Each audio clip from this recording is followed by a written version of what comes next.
Assalamualaikum warahmatullahi wabarakatuh. Di sini saya Lailatul Maufiro dengan NIM 22104-200 akan mempresentasikan materi yang berjudul Sistem Kerja Otak. Di sini saya akan membahas mengenai sistem kerja otak dalam Al-Quran, lalu rekaman pengalaman manusia dalam otak, selanjutnya persepsi dan otak aktivitas berpikir.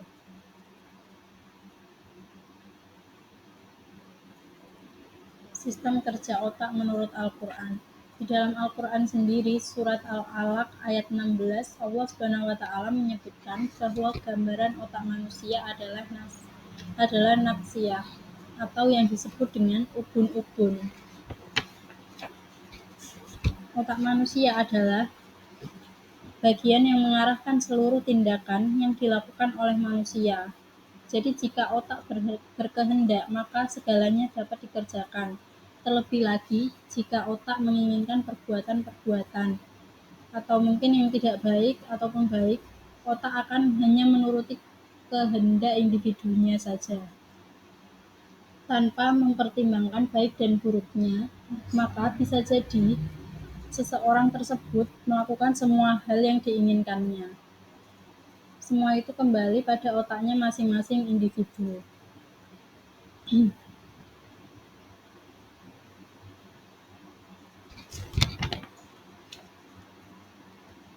Di dalam Al-Quran dijelaskan pada surat Yasin ayat 36 yang berbunyi Al-yauma nahtimu ala afwahihim wa tukallimuna aydihim wa tasyhadu arjuluhum bima kanu yaksibun.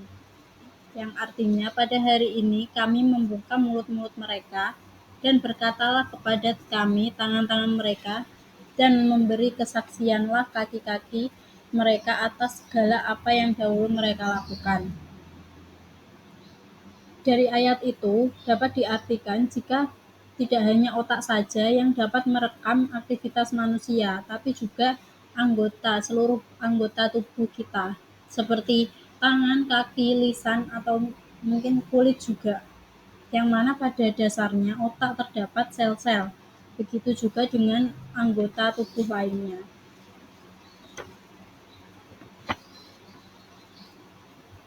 Selanjutnya, materi rekaman pengalaman pada manusia.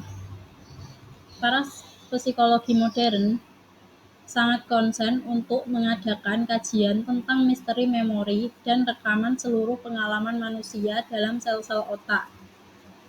Dalam sebuah operasi pembedahan otak seorang pasien, yang dalam operasi tersebut si pasien tetap terjaga dengan kesadaran penuh. Di situ Dr. Van Veld, Direktur Lembaga Neurologi di kota Montreal, menyebut sebagian kecil korteks otak dengan salah satu alat operasi, yang mengakibatkan dengan serta-merta si pasien ini menyebutkan bahwa ia menghidupkan sebuah pengalaman yang telah dilalui pada masa kanak-kanaknya. Padahal pengalaman itu tidak ia lupakan sama sekali. Beberapa eksperimen lain yang dilakukan seputar permasalahan ini telah menghasilkan kesimpulan yang sama.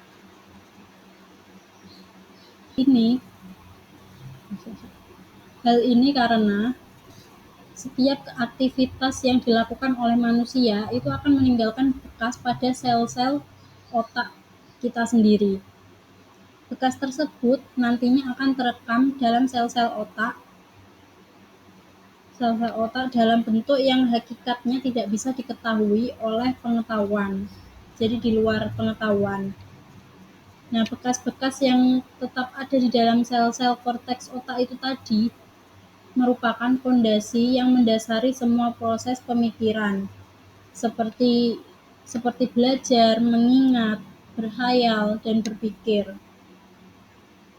Atas dasar itu tadi, kita dapat menafsirkan keterangan dalam beberapa ayat Al-Quran yang menyebutkan bahwa pendengaran, penglihatan, lisan, dan kulit itu akan menjadi saksi terhadap manusia pada hari kiamat nanti, seperti yang dijelaskan pada surat Yasin tadi. Selanjutnya ada pengertian persepsi otak dan aktivitas berpikir otak. Di persepsi sendiri, persepsi dalam Kamus Besar Bahasa Indonesia berarti tanggapan penerimaan langsung dari sesuatu atau berarti juga proses seseorang mengetahui beberapa hal melalui panca inderanya. Pada bagian ini, Muhammad Usman Najati mengemukakan indera seperti mata, telinga, kulit, lidah, dan hidung menurut Al-Quran.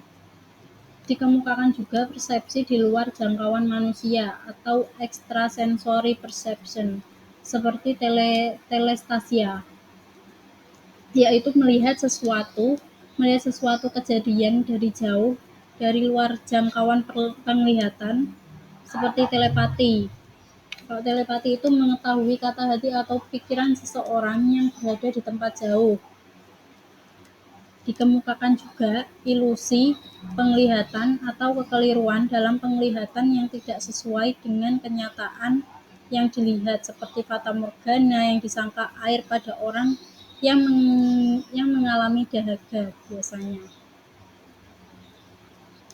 Selanjutnya Al-Quran, otak.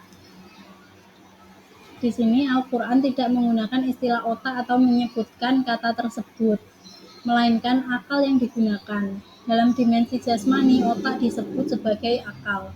Al-Quran menggunakan beberapa istilah untuk menunjukkan fungsi dan kemampuan akal, yaitu tadabur, al-hujjah, al-nuha, al-lub, al-hijr, dan tafakur.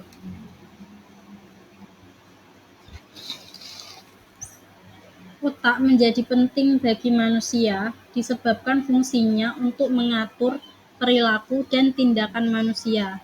Sistem saraf dalam otak mengontrol segala tindakan dan perilaku manusia. Nah, sistem saraf dalam otak ini tidak cuma itu fungsinya. Nah, otak ini menjadi pusat kendali sistem tubuh manusia yang bekerja sama dengan saraf-saraf serta mengendalikan dirinya sendiri. Di dalam Al-Quran sendiri, terdapat ayat yang secara tidak langsung menyebutkan bahwa terdapat daerah dalam otak yang mengatur kepribadian dan perilaku, perencanaan dan kemauan, mengatur kegiatan, menyelesaikan masalah, dan beberapa fungsi lainnya, yaitu pada Quran Surat Al-Alaq ayat 15 dan 16.